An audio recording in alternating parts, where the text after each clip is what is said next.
you play. Nakapta kejingkar ku bola tesay haka school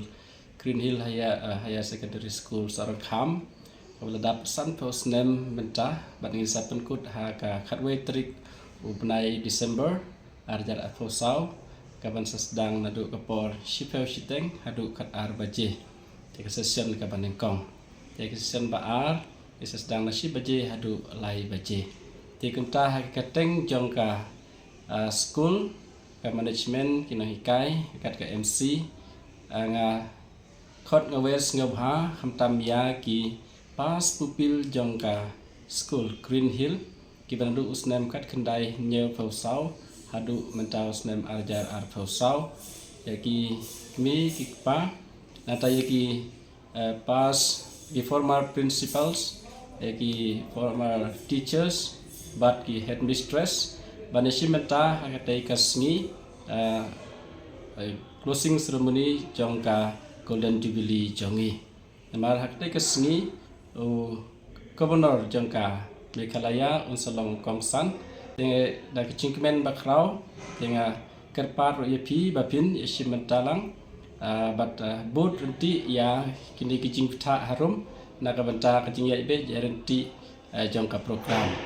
telah kerpat iki pajpa ki barwan sekretari ka program makin poi shipho shiteng tik shwa ka program te shiteng kenta shwa ka por pide bandono hapo kena makanum tut ka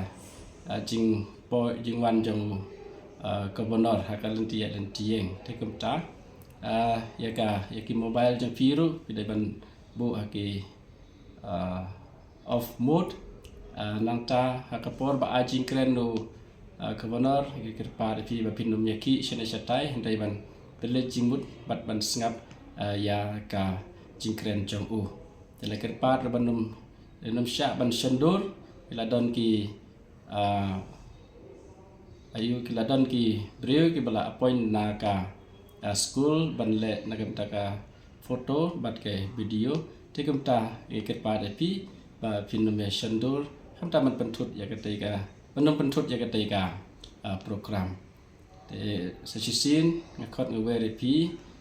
ki kena school barim baro bat kamtam mikin hikai bat ya pi ki udon benta kamtam kabalang katolik sorang kham lakot ngwere ya pi sekanika program besim mentalang da kacing kmen.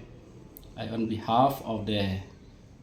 Green Hill Higher Secondary School would like to invite all the past pupil of Green Hill Higher Secondary School, the former principals, the headmistress, and the teachers who were part of the school to come and join the celebration of the concluding ceremony of the Golden Jubilee that will take place on 11 December 2024 at 11 o'clock. But you need to reach before